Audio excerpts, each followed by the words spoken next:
Welcome to the Markets Happy Hour podcast, a weekly markets update for investors the world over.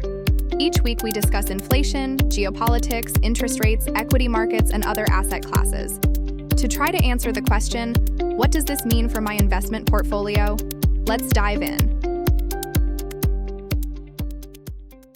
Now moving to four particular stocks that were mentioned as for me to speak about when I was due to speak on the BBC.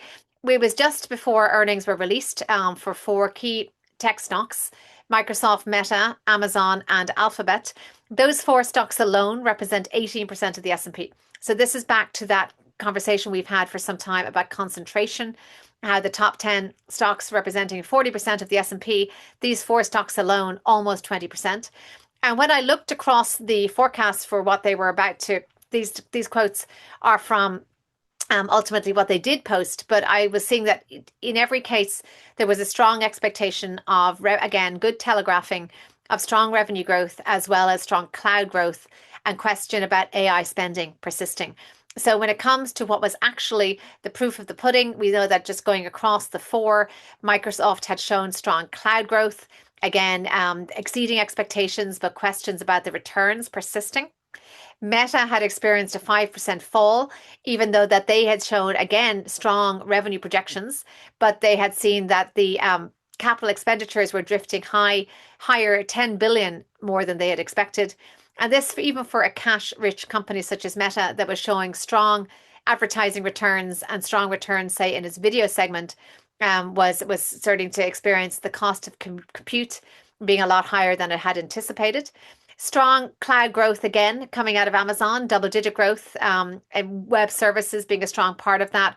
Again, beating analyst estimates, a jump in revenue and a sharp increase in profit, and then a staggering 81% jump in profits from Google.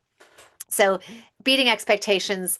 And the comment I think is notable here, I would say flag this comment because we will see more like it, which is Chief Executive Sundar Pichai of Google saying that artificial intelligence is lighting up every part of the business.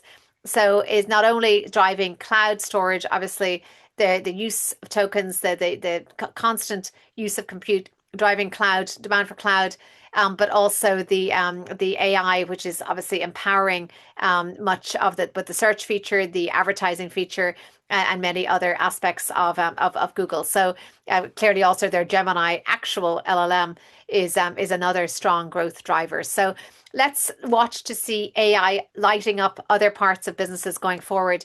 And that's why there has been really a sense that investors cannot afford not to be exposed to some of these trends.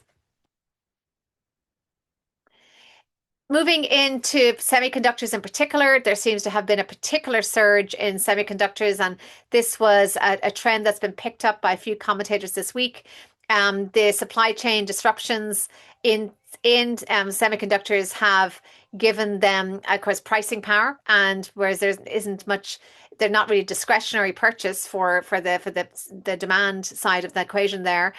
Their share of the S&P has quadrupled since ChatGPT was launched. And that's, again, another notable factor in terms of just where the mood music and I suppose the heat map has shifted to when it comes to equity sectors.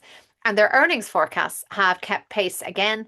Again, part of that regarding just their pricing power, a somewhat inelastic demand for them, regardless of the price. So this would be, again, part of that artificial intelligence lighting up every part of the semiconductor supply chain.